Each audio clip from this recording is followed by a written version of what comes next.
좋으신 하나님 감사합니다. 이제부터 주님의 말씀을 듣기를 원합니다. 주님 친히 말씀하여 주시고 주님의 말씀을 들을 때 우리의 영적인 귀가 열어지게 하시며 주님의 말씀이 우리의 마음판에 새겨져 아버지여 영으로 임재하여 주셔서 육신대로 살면 정령 죽으리라. 영으로 몸의 행실을 죽이면 살리라. 말씀하신 대로 주여 말씀이 영이 되어 그 영에 이끌려 한 주간을 승리하며 살아가는 저희들 될 수 있도록 축복하여 주시옵소서. 감사하며 예수님 이름으로 기도합니다. 아멘.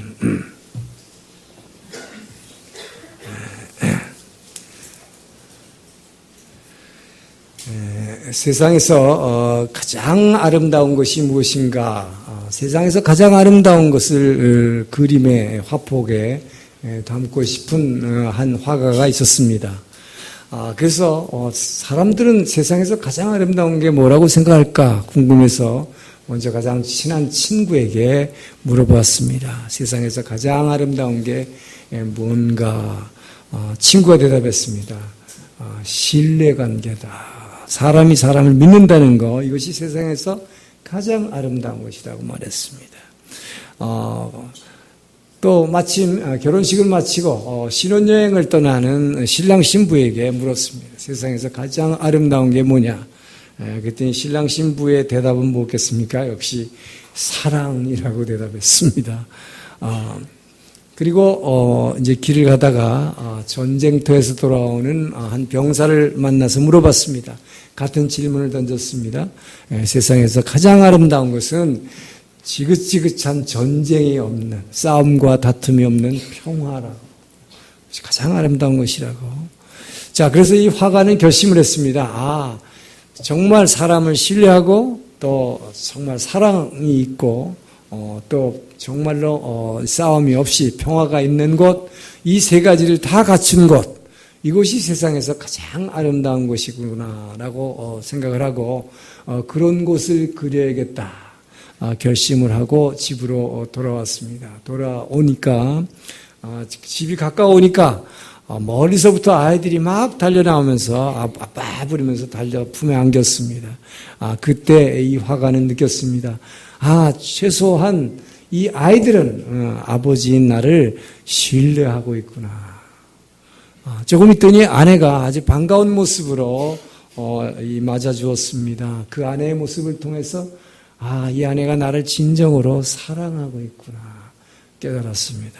자, 가족들과 함께 집안에 현관문으로 들어갔어요. 그 집안에 들어갔더니 정말로 그 집안에는 싸움도 다툼도 전쟁도 없는 평화로 가득 찬 곳이라는 것을 알게 됐습니다. 그래서 이 화가는 바로 신뢰가 있고 사랑이 있고 평화가 가득한 곳, 이 세상에서 가장 아름다운 것은 다름 아닌 우리의 가정이구나 깨달았다는 것이죠. 그래서 그 가정을 모델로 해서 그림을 그렸다고 합니다. 그래서 여러분 학교 다닐 때 배운 노래 중에서도 저도 제일 중고등학교 때 배운 노래 중에 남아있는 게 뭐예요? 홈 스위트 홈이죠. 자, 오늘 본문 이 고넬리오라고 하는 로마의 백부장, 말하자면 로마 군대, 오늘날 우리나라 군대식으로 말하자면 중대장입니다. 장교죠. 자, 이 사람의 가정을 소개하고 있습니다. 이 가정이 가장 아름답고 가장 행복한 가정의 모델로 오늘 성경은 우리에게 소개하고 있습니다. 이 가정을 모델로 삼아서 정말로 세상에서 가장 행복한 가정, 어떤 가정인지를 배우면서 여러분들의 모든 가정들이 정말로 행복한 가정으로 변화되기를 주의 이름으로 축원합니다. 자, 1절, 2절을 다시 한번 읽습니다. 시작. 고넬료라는 사람이 있으니 이달리아 대라는 군대의 백부장이라. 그가 경건하여 백성을 많이 의지하고 하나님께 항상 기도하더니. 자, 첫 번째, 세상에서 가장 아름다운 가정, 첫 번째 보니까 온 집안이 함께 예배드리는 가정입니다. 그는 경건하고요. 온 집안이 모두 함께 하나님을 경외하는 가정이다.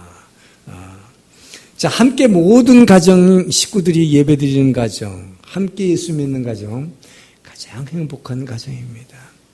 이 고넬료는 혼자만 경건한 것이 아니었어요. 그러니까 가정이 다 같이 예배드리는 가정이었다라고 오늘 소개하고 있습니다. 자, 이 고넬료는 여러분 이방인이죠. 로마 사람이에요. 로마 사람의 군인인데 장교인데 어떻게 해서 유대교를 믿게 되었을까? 이것은 수요 저녁에 성경 공부 시간에 여러분에게 알려드리겠습니다만은 당시 초대교회 당시에는 이방인들이 유대교의 회당을 통해서 많은 사람들이 하나님을 믿었습니다. 그래서 유대교로 개종한 사람들이 많이 있었어요. 그것은 이 고넬료뿐만 아니라 성경에서 많이 등장하는데 그래서 결국 이 사람도 늘 회당에 가서 율법의 말씀, 하나님의 말씀을 배웠고 또 이 사람의 경건한 태도로 비추어볼 때 자기가 배운 말씀을 반드시 집에 가서 가족들에게 또 자녀들에게 가르쳤을 것으로 봅니다. 그렇기 때문에 모든 가족이 함께 예배드리는 경건한 가정이다라고 성경은 말하고 있습니다. 자, 그러면 하나님께서는 바로 여러분 이 한 사람이 정말로 하나님을 견고하게 믿고 전 가족을 이렇게 함께 하나님을 경외하는 예배하는 이런 가정으로 삼으려고 애쓰는 사람을 하나님은 주목하셨다 하는 것입니다. 이 사람을 주목해 보시고 하나님은 환상을 보여주셨어요. 뭐 때문일까요? 하나님을 믿지만 아직 예수는 알지 못합니다. 경건한 사람이지만 그래서 결국 예수 믿게 하려고 이 가정을 구원하시려고 환상을 보여주신 거죠.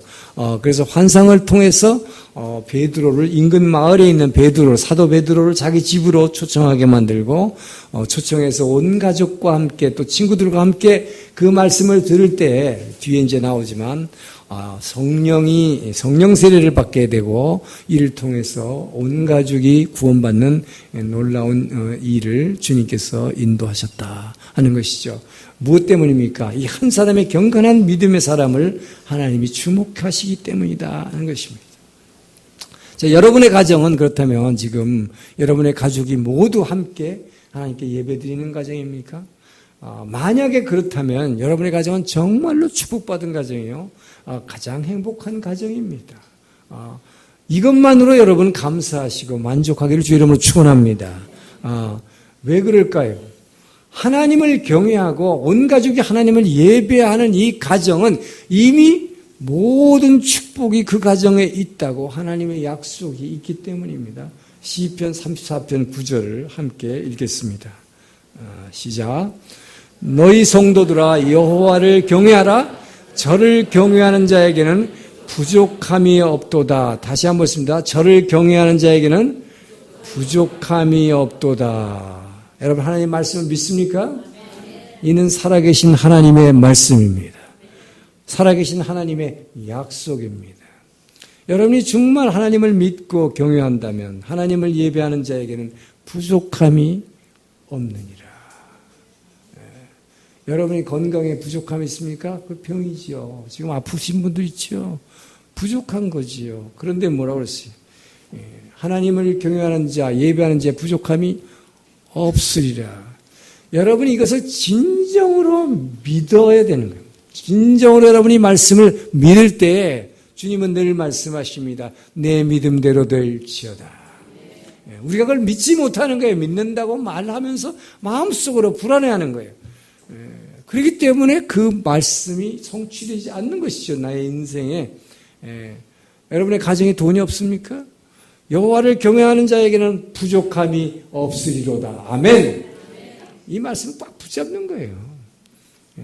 그럴 때에 여러분의 이 말씀을 붙잡고 말씀을 입으로 시인하고 고백할 때에 이 말씀이 보이지 않는 말씀, 이 말씀이 영이 눈에 보이는 것을 만들어냄을 믿으시기 바랍니다.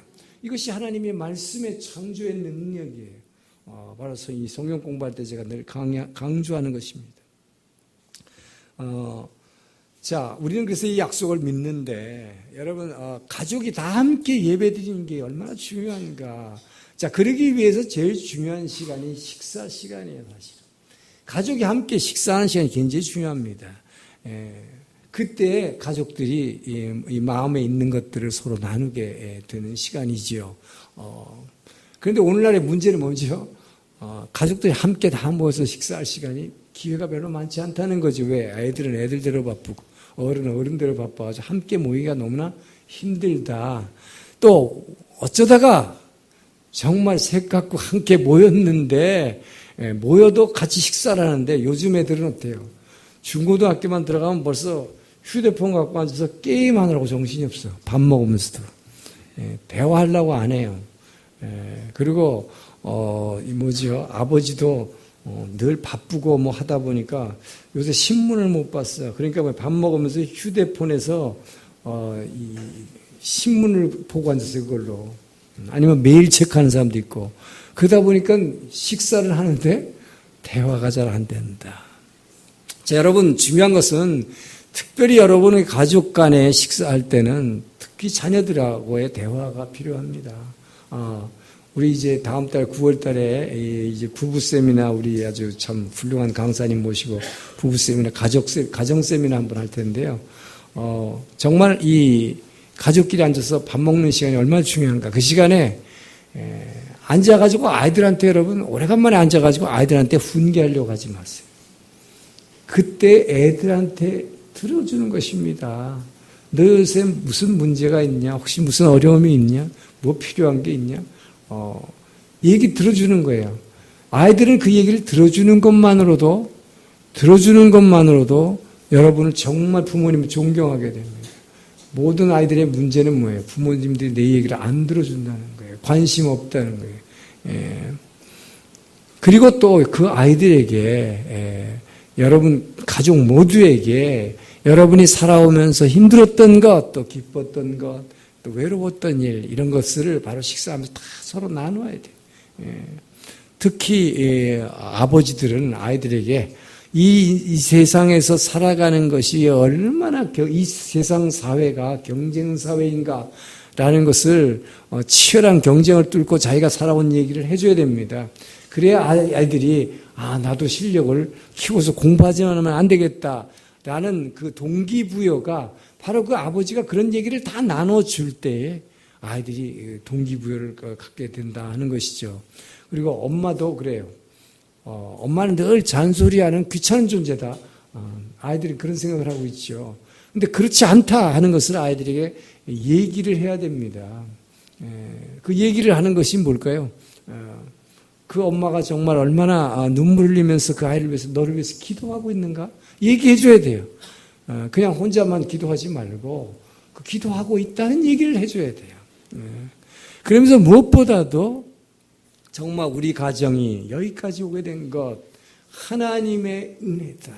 이 모든 것이 하나님의 은혜라고 밥 먹을 때 아이들에게 늘 하나님의 은혜로 우리가 살고 있다는 것을 이 집안에서 어른들이 얘기해 줘야 된다는 거예요. 아이들이 그런 얘기를 듣지 못하고 살기 때문에 하나님께 관심이 없는 거예요.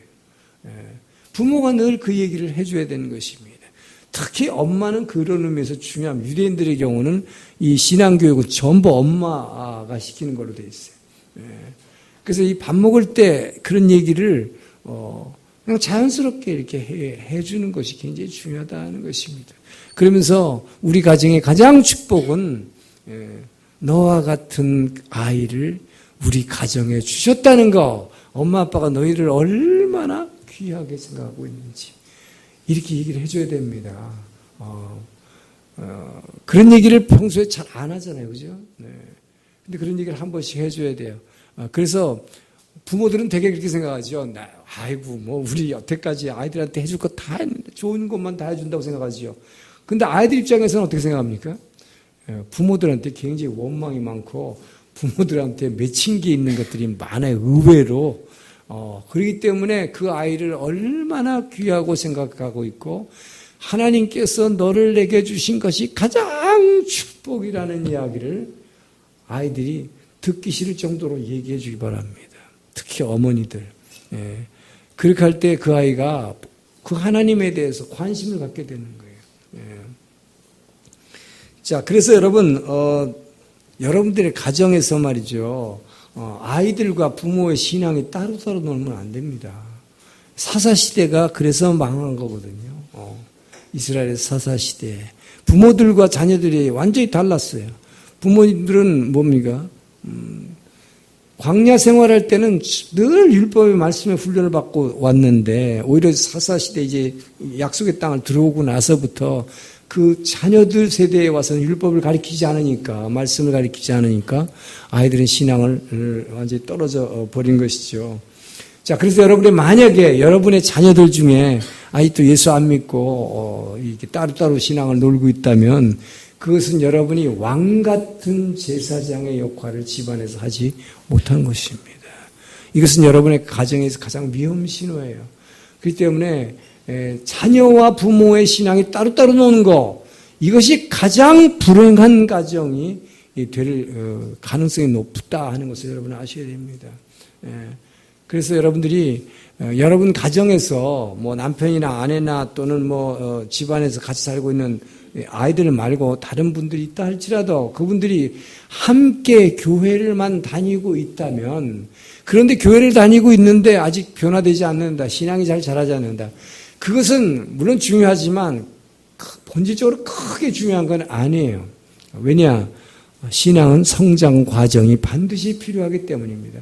여러분이 생각하듯이 금방 우리 남편이 아니면 무슨 우리 동생이 예수 믿고 금방 변하기를 원한다면 그건 좀 무리다 하는 것이죠. 그렇게 쉽게 변하지는 않아요. 그걸 위해서 여러분의 인내심이 필요하고, 무엇보다도 여러분이 말씀으로 계속 이렇게 가르쳐주고 권면하는 것도 필요하고, 무엇보다도 여러분의 기도가 필요합니다. 여러분의 중보기도 없이는 여러분의 가족이 예수 믿는다고 해도 같이 교회를 다녀도 잘 변화되지 않아요. 신앙이 약한 사람들 위해서 늘 기도해 주시기를 축원합니다. 그래서 여러분의 진정한 관심은 예수 아직도 믿지 않는 가족입니다. 자녀가 됐든 남편이 됐든 자기네 배우자가 됐든 뭐 형제들 간에 그들을 위해서 여러분 그 영혼 구원을 위해서 최선을 다하기를 주의 이름으로 축원합니다. 자, 그래서 성경은 뭐라고 말합니까? 주 예수를 믿으라. 그리하면 너와 내 집이 구원을 얻으리라. 여러분 이 말씀을 그냥 이렇게 건성으로 듣지 마세요. 주 예수를 믿으라. 누가 믿으라는 거예요? 여러분이 먼저 믿어야 돼요. 믿는다는 게 뭡니까? 예수님이 나를 위해 죽으시고 부활하셨다는 걸 진짜로 믿는 것입니다. 정말로 마음속으로부터 믿는 거예요. 그래서 내가 지금 병들어서 힘들지만 죽으시면 부활한다. 죽어도 부활한다. 주저앉아도 다시 일어난다. 이 능력을 우리는 믿는 것입니다. 여러분이 그걸 믿지 않으니까 불안한 것이고, 이러다가 죽으면 어쩌나? 우리는 그래서 불안해 벌벌 떠는 거예요. 그래서 여러분이 교회 다니면서 내가 믿지 않는데 어떻게 집안에 있는 식구가 믿습니까? 여러분의 모습을 보면 못 믿어요. 그래서 여러분이 먼저 정말로 죽으시고 부활하신 부활의 능력을 믿으시길 주의 이름으로 축원합니다. 그리하면 너가 먼저 구원받고 내 집이 구원을 얻으리라. 아멘. 자, 2절을 다시 한번 읽습니다. 2절 시작. 하나님을 경외하며 백성을 많이 구제하고 하나님께 항상 기도하더니. 자, 두 번째 행복하게 되는 비결, 두 번째는 많이 구제하는 가정, 많이 베푸는 가정이 되기를 주의 여러분 축원합니다. 여러분이 남한테 많이 베풀면 여러분의 가정이 진짜로 행복하게 된다. 그 얘기를 하고 있는 거죠. 여러분, 고넬료는 사람들에게 보이려고 구제 많이 한다고 보이려고 하지 않았어요. 성경이 기록하고 있는 것을 보면 이 사람은 정말 풍성하게 구제했고 기회가 있는 대로 구제를 했어요. 그렇기 때문에 이 사람의 구제는 유대인들 사이에서만 알려진 것이 아니라 로마 군대 병사들에게도 잘 알려져 있었습니다. 그 정도로 이 사람이 구제를 얼마나 많이 사람을 도와줬는가 하는 걸 알 수 있어요. 근데 여러분, 로마군의 백부장이 뭔가 하면, 아까도 잠깐 말씀드리지만 한국 군대로 말하자면 육군 대위 정도예요. 중대장 정도의 초급 장교입니다. 그렇게 높지는 않아요. 그렇다고 해서 아주 쫄병도 아니에요. 그 얘기는 뭡니까? 그냥 비교적 먹고 살 수는 있는 사람이에요. 그럼 이것은 뭘 말합니까, 여러분? 지위가 높다고 그래서 남을 구제하느냐? 그렇지 않죠. 돈이 많은 부자라고 그래서 남을 도와주지 않습니다. 예. 지금 이 사람은 뭐예요? 별로 돈 많지도 않고 그렇게 높지도 않아요. 예. 그러나 정말 하나님을 경외하고 예배하는 사람이기 때문에 이 사람 안에 그 긍휼한 여기는 마음이 이를 움직여서 자꾸 주게 만들어 준 것입니다. 예. 자, 지위가 높거나 돈이 많다고 그래서 남을 긍휼을 베푸지 않는다 하는 것은 우리가 성경을 통해서 보일 수 있는데 좀 아이러니컬한 얘기지만 예를 드는 게 사무엘입니다, 여러분. 사무엘은 이스라엘의 유명한 영적인 지도자요, 정치적 지도자죠. 정말 성경이 굉장히 칭찬하고 있는 이 사사, 마지막 사사죠, 이스라엘에. 사사기에 나오는 사사가 아니에요.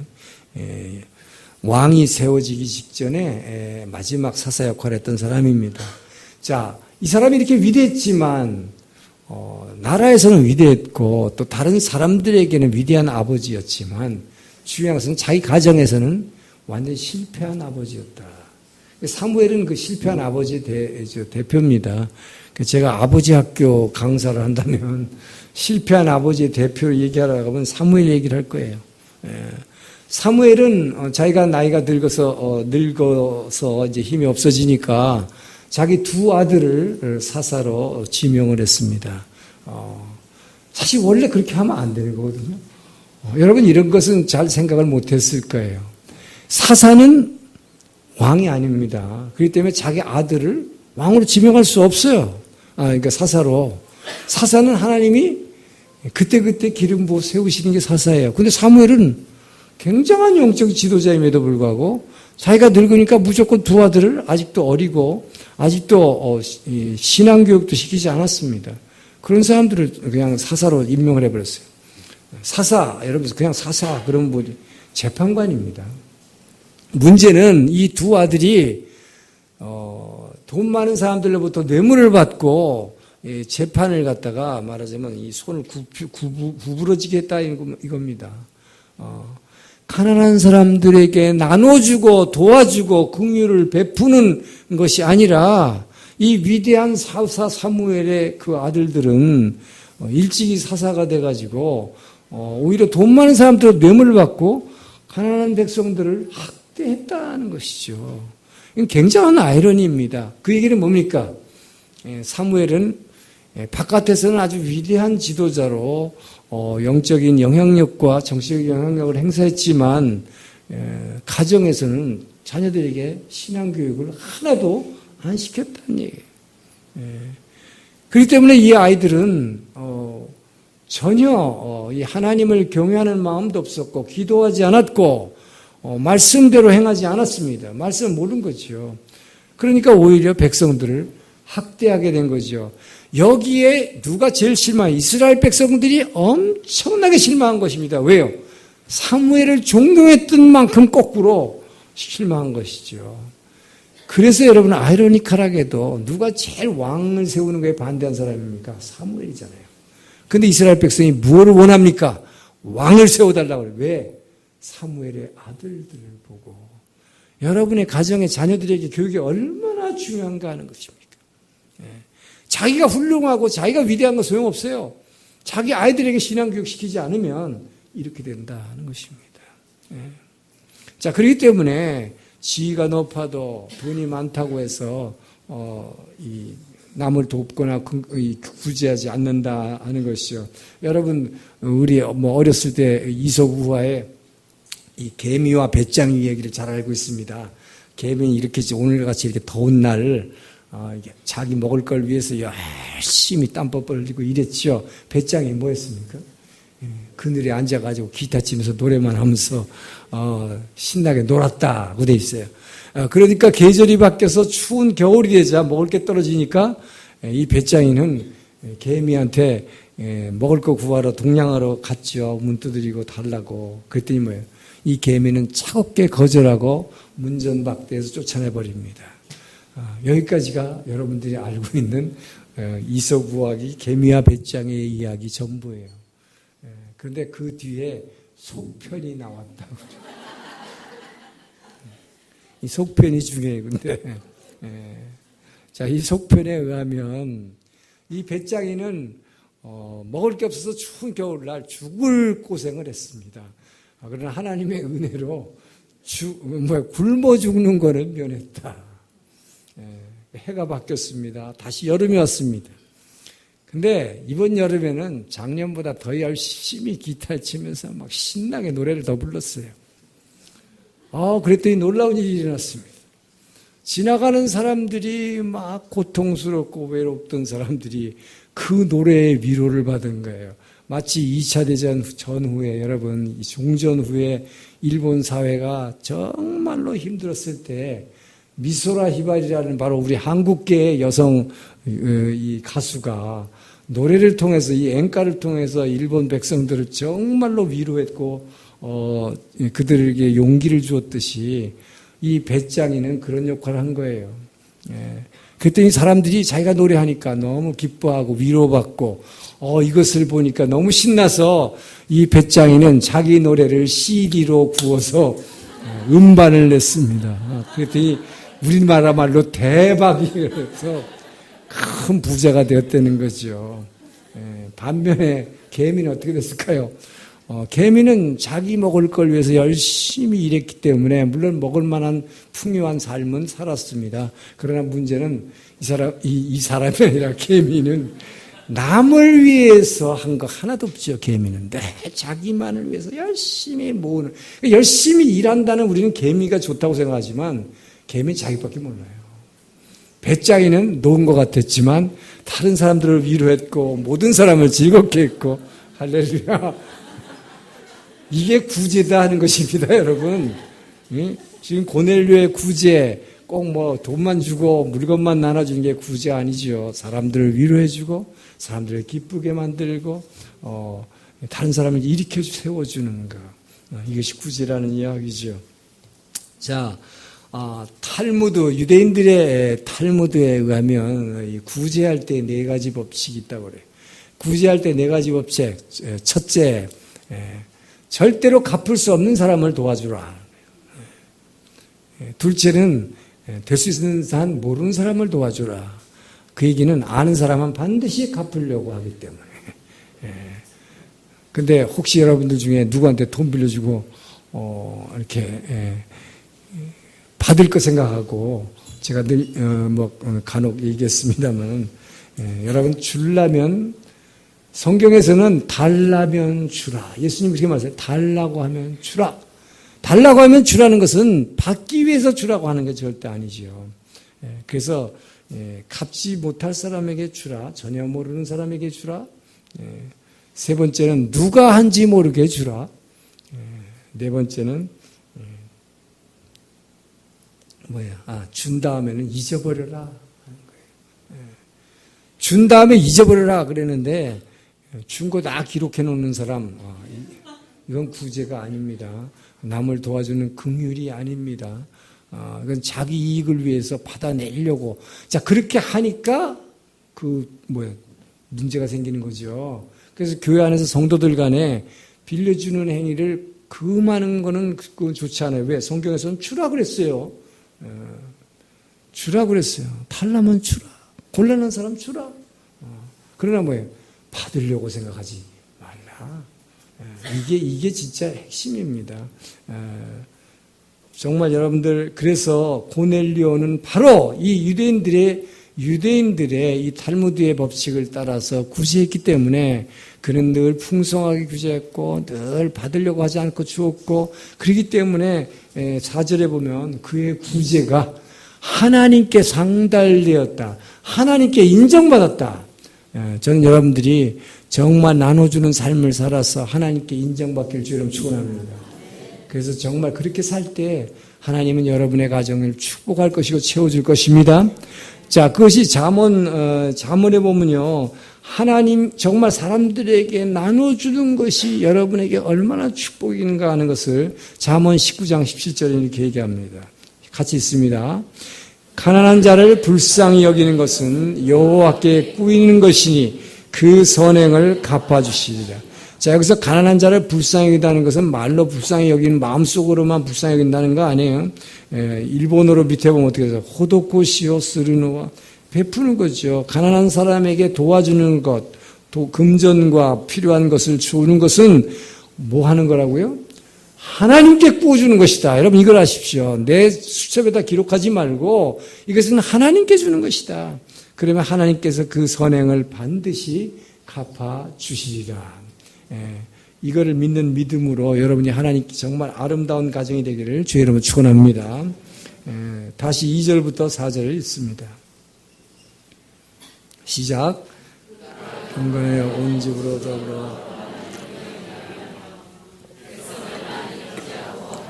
항상 기도하더니 하루는 제9시쯤 되어 환상 중에 밝히 보매 하나님의 사자가 들어와 가로되 고넬료야 하니 고넬료가 주목하여 보고 두려워 가로되 주여 무슨 일이니까 천사가 가로되 내 기도와 구제가 하나님 앞에 상달하여 기억하신 바가 되었으니. 자, 여기서는 기도입니다.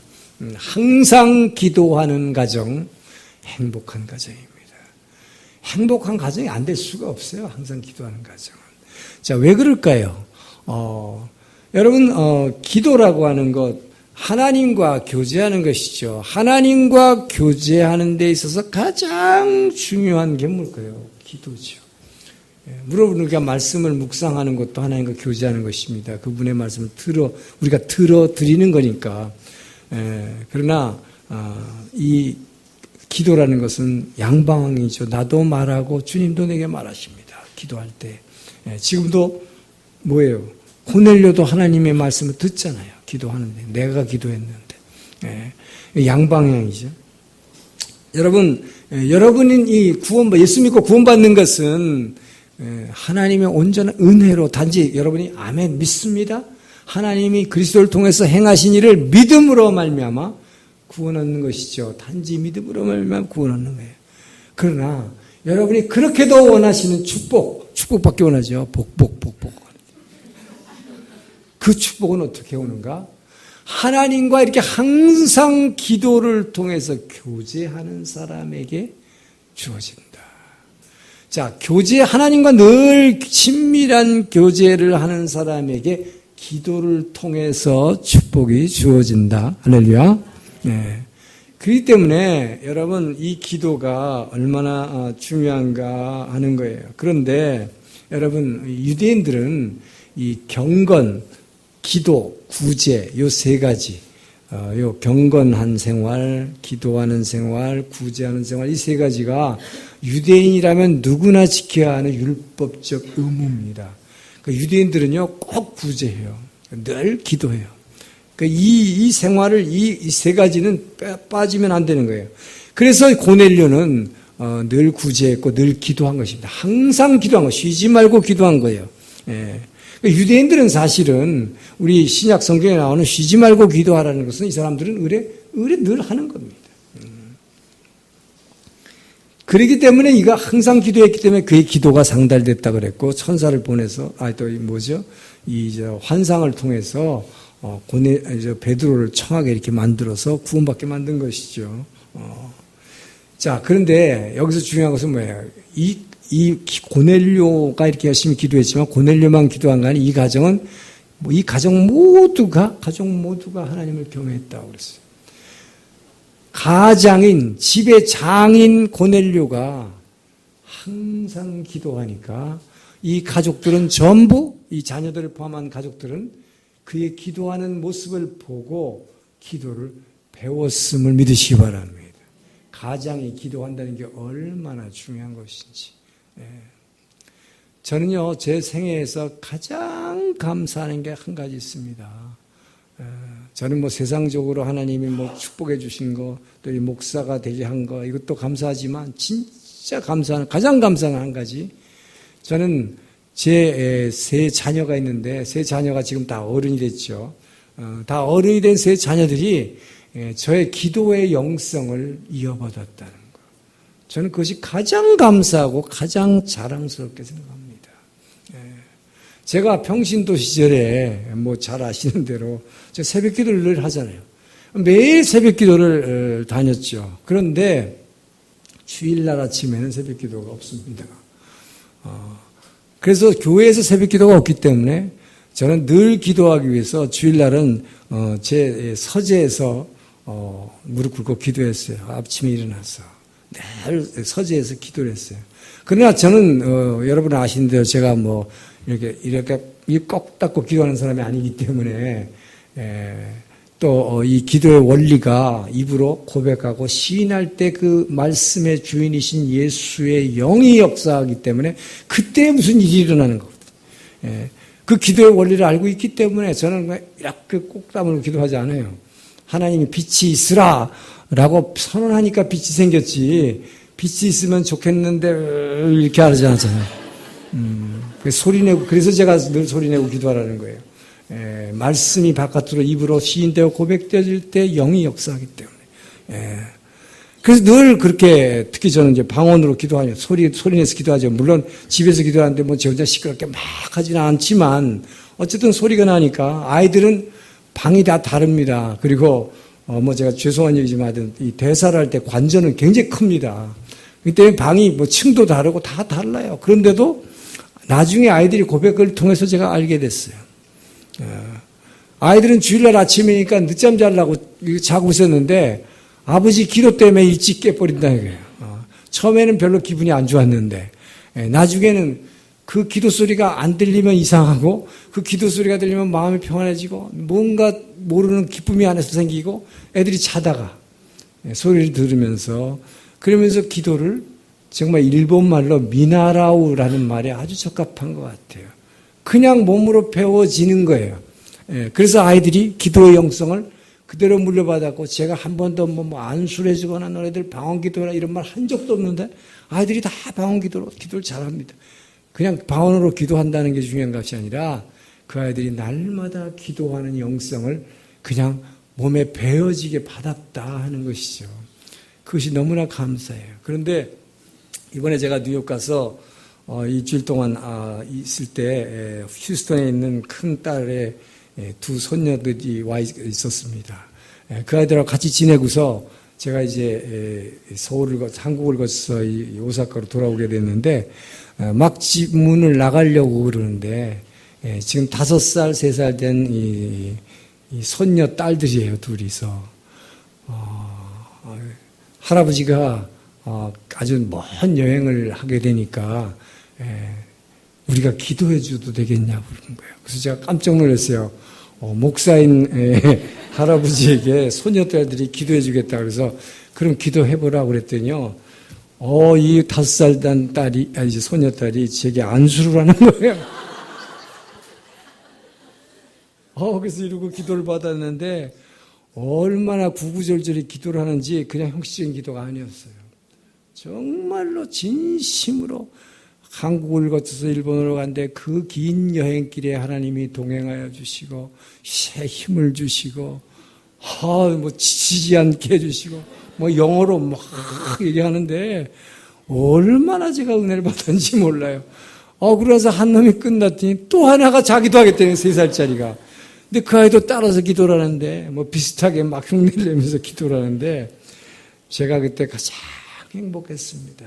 여러분 정말로 이 신앙이 기도의 영성이 대를 이어서 간다는 것이 얼마나 행복하고 얼마나 감사한 것인지 전 여러분의 가정이 그렇게 되기를 주의 이름으로 축원합니다. 그것이 바로 여러분이 기도할 때 그것을 따라서 배우는 자녀들이 있다는 것을 늘 기억하시기를 주의 이름으로 축원합니다. 우리의 몸은 여러분 부모로부터 받았어요. 그러나 하나님의 자녀가 된 우리의 새로운 생명, 새 생명은 하나님께로 받은 것입니다. 여러분 아기가 부모로부터 태어난 아기가 육체적으로 성장할 때는 젖을 먹고 자랍니다. 마찬가지로 우리는 하나님의 자녀로서 거듭 태어났습니다. 거듭 태어난 우리의 새 생명이 점점 자라려면 어떻게 해야 될까요? 신령한, 성경에 보면 신령한 젖을 먹어라. 우리는 영적인 젖을 먹어야 되는 것입니다. 영적인 젖이 뭡니까? 바로 말씀이요, 기도예요. 이 말씀과 기도의 생활을 통해서 여러분 가족 한 사람 한 사람이 이걸 통해서 변화될 때 가정 전체가 행복한 가정이 됨을 믿으시기 바랍니다.